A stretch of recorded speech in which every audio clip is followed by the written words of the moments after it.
আজকে শেয়ার করব চট্টগ্রামের ঐতিহ্যবাহী গরুর কালাভুনার একদম অথেন্টিক রেসিপি। কালাভুনা রান্নার জন্য হাড় চর্বি সহ মাংসগুলোকে একটু বড় বড় সাইজের পিস করে নিতে হবে। তারপর দিয়ে দিতে হবে সব ধরনের গরম মশলার গুঁড়া। সবার সুবিধার্থে এখানে ব্যবহৃত সকল মশলার নামগুলো আমি ভিডিওতে অ্যাড করে দিয়েছি।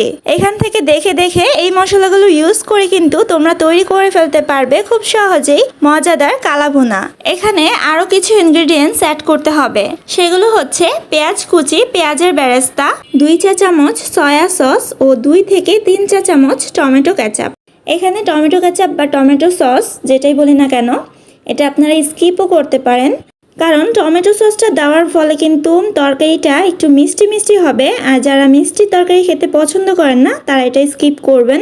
যারা ঝাল ঝাল খেতে পছন্দ করেন তারা টমেটো সস দেওয়ার কোনো প্রয়োজন নেই। যদিও টমেটো সস দিলে তরকারির স্বাদটা কিন্তু দ্বিগুণ হারে বেড়ে যায়, তবে না দিলেও সমস্যা নেই, কারণ কালাভুনার স্বাদ এমনিতেই অনেক মজা হয়। এই পর্যায়ে দিয়ে দিতে হবে 1 কাপ পরিমাণে তেল, আর এই তেলেই কিন্তু পেঁয়াজের বেরেস্তাগুলো করা হয়েছে। এখন সবগুলো ইনগ্রেডিয়েন্টস একসঙ্গে মিশিয়ে নিতে হবে। এখানে 2 কেজি পরিমাণে গরুর মাংস নেওয়া হয়েছে। এখানে উল্লেখ্য যে কালাভুনা কিন্তু অল্প মাংস দিয়ে রান্না করলে কখনোই ভালো হয় না, তাই সব সময় চেষ্টা করবেন যে বেশি পরিমাণে মাংস নিয়ে কালাভুনা রান্না করার জন্য। এই পর্যায়ে 1 টেবিল চামচ অথবা যার যার স্বাদ মতো লবণ এখানে অ্যাড করে মাংসের সাথে মশলাগুলোকে খুব ভালোভাবে মেখে নিতে হবে। আর এই কাজটা খুবই যত্ন সহকারে করতে হবে, ধৈর্য ধরে করতে হবে। এটাই কিন্তু কালাভুনার মেইন টাস্ক। আর এই কাজটি ভালো মতো করতে পারলে কিন্তু আপনার মাংস রান্নাটা অতুলনীয় স্বাদের হবে। সো এই বিষয়টিতে অবশ্যই লক্ষ্য রাখতে হবে যেন ভালোভাবে সবগুলো মশলা মাংসের সাথে মিশে যায়। এই যে মাংসগুলোকে মশলার সঙ্গে মাখানো হচ্ছে, এই সময়টাতে কি সুন্দর যে স্মেল আসে, জাস্ট ওয়াও একটা স্মেল আসে। আর মন চায় যে এখান থেকে তুলে এক টুকরো মুখে দিয়ে ফেলি। ঘ্রাণটা এত এত এত বেশি ভালো লাগে যে মন প্রাণ একদম ভরে যায়। রান্না হওয়া পর্যন্ত যেন জিভে লাগাম লাগানোই দায়। মাখানো হয়ে গেছে, এখন রান্নায় চলে যেতে হবে। একটা জিনিস লক্ষ্য করলেন কি, এখানে কিন্তু কোনো পানি ইউজ করা হয়নি। এখন চুলার আঁচ একদম ফুল রেখে 5 মিনিট ঢেকে রান্না করতে হবে। 5 মিনিট পরে নিচ থেকে উল্টে পাল্টে নেড়ে দিতে হবে যেন মাংসটা লেগে না যায়। অলরেডি কিন্তু মাংস থেকে আস্তে আস্তে পানি বেরোতে শুরু করে দিয়েছে, আরো পানি বের হবে। এভাবে রান্না করতে হবে যতক্ষণ পর্যন্ত না মাংসের গায়ে গায়ে পানি চলে আসে। কালাভুনা রান্নায় অনেক অনেক মশলা ইউজ করতে হয়। এই পর্যায়ে দিয়ে দিতে হবে কালো গোলমরিচের গুঁড়া, জিরার গুঁড়া, ধনিয়া গুঁড়া। প্যানটাকে বারবার করে ঢাকতে হবে, খুলতে হবে, তলা থেকে উল্টে পাল্টে ভালো করে কুক করে নিতে হবে। দিয়ে দিতে হবে 2 চা চামচ পরিমাণে রাঁধুনি গুঁড়া। নেড়ে চেড়ে কুক করতে হবে। আর অবশ্যই খেয়াল রাখতে হবে যেন তলা থেকে পুড়ে না যায় বা লেগে না যায়। মাত্র 7-8 মিনিটের মধ্যেই কিন্তু পানি চলে এসেছিল। এভাবে রান্না করতে হবে যতক্ষণ না পানিটা শুকিয়ে তেল উপরে উঠে আসে। এ পর্যায়ে দিয়ে দিতে হবে কিউব করে কেটে রাখা পেঁয়াজগুলো। আর তারপর নেড়ে চেড়ে পেঁয়াজগুলোকেও মাংসের সাথে মিশিয়ে নিতে হবে। পুরো প্রসেসটা কমপ্লিট করতে মাত্র 20 থেকে 25 মিনিট সময় লাগতে পারে।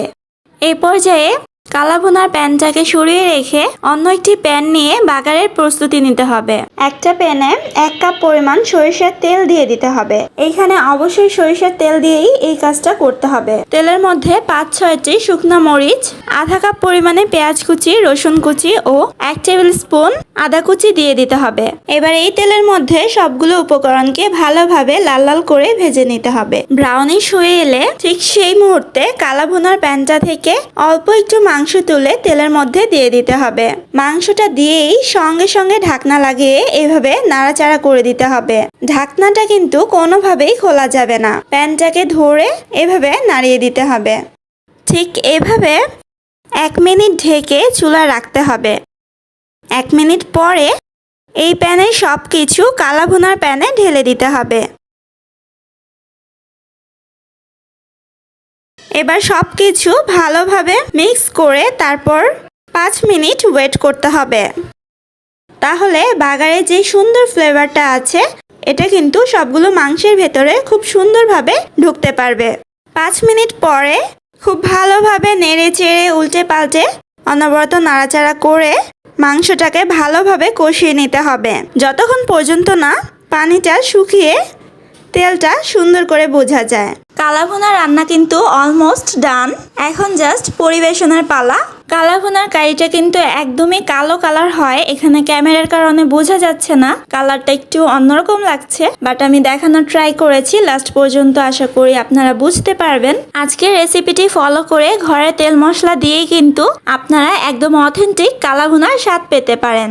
আশা করি আজকের রেসিপিটি আপনাদের সবার কাছে ভালো লেগেছে। ভালো লাগলে অবশ্যই দৌড়ে রান্নাঘরে যান আর কালাভুনা রান্না করে নিজেও খান আর পরিবারের সকলকেও খাওয়ান। পরিবারের সকলের মন জয় করে নিন। আল্লাহ হাফেজ, আসসালামু আলাইকুম।